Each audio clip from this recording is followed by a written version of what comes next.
Welcome to Charter Chess Club's YouTube channel, and in today's video we're going over another game from this book, The Most Instructive Games of Chess Ever Played by Irving Chernev. Today's game was played by world champion Vasily Smyslov, who played against another very strong grandmaster at the time, Samuel Reshevsky from the United States. Today's game had everything. It had a very strong Ruy Lopez opening. We see Smyslov gain control of the center, and then he never lets go. He wins a pawn, he uses all these tactical ideas to keep the pressure on, and more importantly, he uses some great prophylactic moves to shut down any of Reshevsky's chances of getting back into the game. Specifically, the book wants us to look at the endgame, where it's a rook and pawn endgame that's very hard to convert, but Smyslov makes it look very easy. I hope you enjoyed this video as much as I did. Here we go. So Smyslov has the white pieces and Reshevsky's got the black pieces, and it starts with pawn to e4, pawn to e5, knight to f3, knight to c6, bishop to b5 to Ruy Lopez. And we get the Steinitz variation with pawn to d6, very safe. Pawn to c3, you always want to play pawn to c3 in Ruy Lopez so that you can play pawn to d4 and really control the center. If not, it just becomes very boring if you play knight to c3, but it's not bad. And now we have knight to e7, very strange, the Cosio defense. Wilhelm Steitz liked this opening a lot as well. And it's just very defensive, very safe. So here we go, pawn to d4, grabbing the center. Bishop comes out. Bishop goes to b3, where it likes to be, because it attacks the f7 square. And I'm threatening to move my knight to g5 and attack that f7 square. So pawn to h6 stops the knight from going to g5. And now whenever we see this knight going to d2, very common in Ruy Lopez, because I can't go to c3, I'm going to go knight to d2, knight to f1, knight to g3. Or maybe I'll play knight to f1, knight to e3. Or maybe I'll play knight to c4 and attack the center twice. So very common to hop with our knights a bunch. That's exactly what happens. We see that black has very good control over the center as well, playing very defensively. Castle, castle. White moves their knight to e3. Now bishop to f6. Knight goes to d5. And all of these moves were played before, especially in one game where Max Yu was playing as black, world champion, against Paul Curies, one of the strongest players of the time. And in this position, they played e takes d4, and then knight takes, and then rook to e8.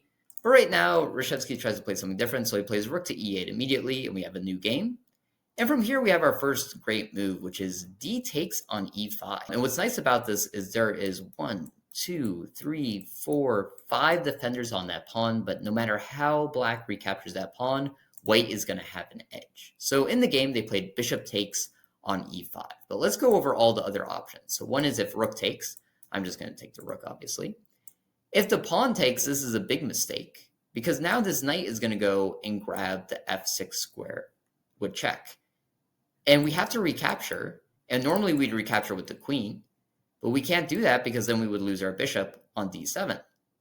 So we have to take with the g-pawn, and now we can see that the castle is completely broken up, and we can simply take a pawn for free with our bishop. So capturing with the pawn is not really an option. Now, if you capture with the knight, it doesn't matter which knight you capture with. No matter which knight you capture with, I'm just going to take. So knight takes, and now a great attacking move, pawn to f4. And the knight really can't go knight g4 because I'm just going to kick you with h3. So you have to go back, knight to c6. Queen to f3, you're going to move your bishop out, you're going to get your rook out, you're going to have a very fun time attacking, and black really doesn't have a plan in this position. So d takes on e5 is a very powerful move. And now the bishop takes, knight takes, and white has the bishop pair. And they play queen to f3, which is a great move because I'm going to move my rook to d1. And from the rook to d1, you can pin the bishop to the queen, you can attack the queen if the bishop moves. So it's a very nice square. We also get some big attacks on this f7 square thanks to that Ruy Lopez bishop. Capture with the rook because you want to keep the bishop open and attacking. The queen has to move away. And now for another very fun move, queen to f5. And from queen to f5, we're threatening to play rook to d7 with a discovered attack on f7. And we're going to hit that pawn a bunch of times. So queen to f5 is just a really fun move. The knight goes back, which is a great defensive move from Reshevsky because he's stopping that rook from getting to d7. Bishop comes out, knight comes out, and now again, try to pause the video and think, what can we do here? We have rooks coming into the center, and we want to continue our attack. So if you're playing here as white, what's something that you can play? So it's really hard to find an idea because all our pieces are developed. We're thinking, should I start taking right away? Well, I don't want to take right away because then black's going to end up with the open file. So I don't want to do that. So instead, a very small move, pawn to g3. And Max Yu was actually commentating on this game, and he said this is an incredible move. It's really underrated because, one, you're stopping that knight from ever getting to f4, where it could cause a lot of problems. Two, you're controlling the h4 square, which is actually going to be very important. Not only to cut it off from the queen, but it's going to help with some attacking ideas. And then most importantly, you're not getting back rank checkmated anymore, which could be a threat with this open file. So that one little move does all those different things. And we're going to come back to that move later.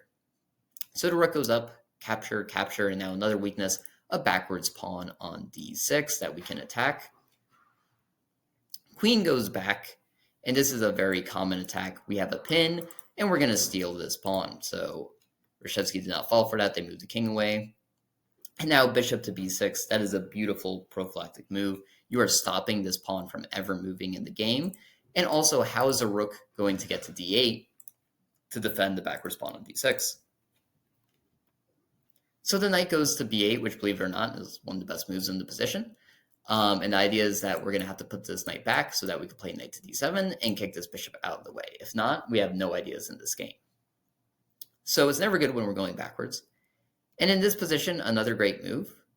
Bishop takes. And if queen takes, then we take with queen. Pawn takes, and we take this pawn for free. So that's not really a possibility, so we have to take with pawn. And now, queen to h4. And this was the idea of playing g3 all those moves ago. Is to say, I can attack the queen, and the queen can't take because I'll take back, and now that pawn is just sitting there for free. If you move it up the board, we'll just take, and then take again. So really good idea. Queen goes over here. Again, we're going to force this check. We get a fork, take, knight moves away, bishop goes out, and now the bishop is attacking the pawns from behind. Knight goes over here, and from here you have to play rook takes, because if you take with the bishop, then the rook could come over here and pin the bishop to the rook, and now take this pawn and attack the bishop. So can't allow that. So very important to, again, even though this endgame seems like it's done, there's a lot of chess to be played. And we capture some pawns off the board. Nice fork. Here we go. And when all is said and done, this is the position, and Smyslov plays h4, because there's no point in trying to save that a2 pawn. If you move it to a4, we're still going to get it. So after all that craziness, it's 3 pawns against 4 pawns. And each side has a passed pawn. So I know the engine says white is completely winning, but take your time and try to figure out, what would you do here as white? What do you have to be careful of? And how do you have to play this position? So the most important thing is we can't move this king too far up, because then this pawn will come down and the rook will go to a1 and it'll get one of those checks, and then we take, and then it becomes a queen.